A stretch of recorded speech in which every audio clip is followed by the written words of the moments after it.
What's up, guys, and welcome back to the Little Scale Cars YouTube channel. For today, in the review box, we have the Maserati Shamal from Hot Wheels.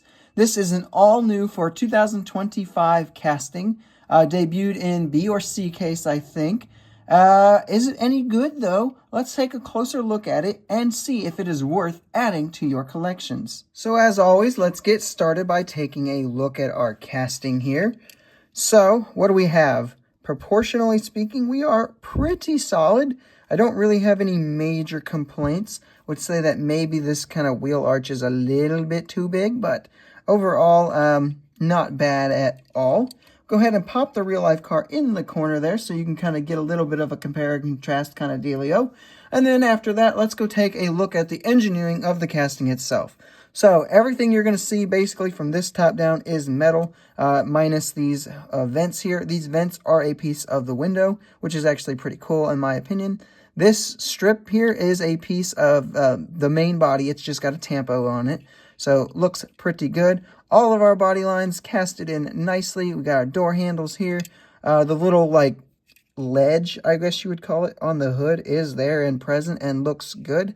That's kind of an odd design choice from Maserati. I don't know what the point of that was. If you do know, let me know in the comments. On the front here, we do have this section here is the interior, actually, which is kind of cool. This front bumper, starting from this point on down, is all plastic, and it is a piece of the base. Similarly, if we make our way to the back here, from this point on down, this whole bumper is a piece of the base as well. So, interesting casting, interesting execution of it. Overall, though, it's pretty good. For the paint and deco, so we are left with this really nice enamel gloss black color. Black. It's red. You can see that, though, obviously. Looks pretty good, I think. Interior kind of highlights it nicely. Just kind of black and basic. Nothing too crazy to talk about here. And then you get the little strip on the top that's got the little black bar kind of emulating the I don't know what you'd call bar that kind of went across the real life car. Not really much more to say than that. A good first choice for the first edition. For our detailing, though, let's get a closer look at this. So up front, this thingy here, this is a tampo. The rest of this is all molded into the interior. It is meant to replicate some lights and stuff like that, but there's no kind of tampo work over them. They're just vibing there, which is interesting. Does not look bad per se, but is not great either. It's okay. There is a little trace of something here on the plastic that makes me feel like maybe there's a tiny bit of tampo there, but not really much to speak of. There is a little Maserati logo in there as well. Coming down the sides here, good wheel choice. I think these looks very, very nice. And then when we come to the back here, we do get a Maserati Trident right there looking good. As you can see, mine is not centered. That is definitely a theme I've noticed. I'd say at least 50% of the ones I have seen on card, that has not been centered. We do get taillights. They are actually a piece of the window, which is a really unique way of doing it. I've not seen a lot of Hot Wheels where they incorporate the rear lights into the window. It's pretty common for the front lights to be incorporated into the window, but not all that uncommon, or pretty uncommon for the rear ones.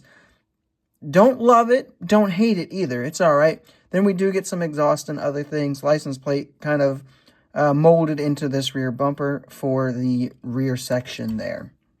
Moving into the roll test, it should be absolutely no surprise that it rolls very nicely, being a Hot Wheels mainline. I put this one on the scale, and it comes out to be 33.65 grams, so slightly above average for a Hot Wheels mainline, even though it has a lot of plastic in the bumpers. Pros and cons, getting started with our pros. The first big pro is that this is going to be the cheapest way to get a Maserati Shamal into your collection in the 1/64 scale space. It is actually the only 1/64 scale Shamal that I know of, at least. I'm not confident enough to say that for sure it is the only 1/64th, but it's the only one that I know of, and it's definitely going to be the cheapest. The second big pro is that the model as a whole just kind of looks good. I really like the way it came out. It looks pretty solid, especially at the mainline price point. For the cons, there's no real strong cons. It's just that the detailing is a little lacking. So I appreciate the way that they really engineered this to really kind of give it their best shot here at giving it more tampoing or more detailing and stuff outside of just tampos. I don't know if it came out amazing. It's okay though. It's not as bad as leaving the back end completely blank. For some quick size comparisons, here we have it with some other budget-friendly Maseratis, with the Maserati Shamal from MSZ Diecast and the Hot Wheels Maserati MC12.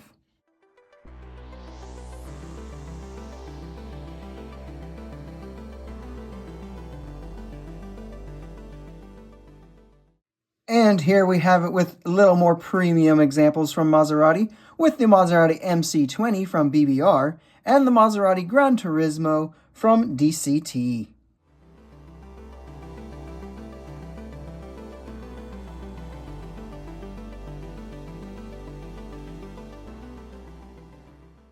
And with all of that out of the way, it is now time to find some overall scores.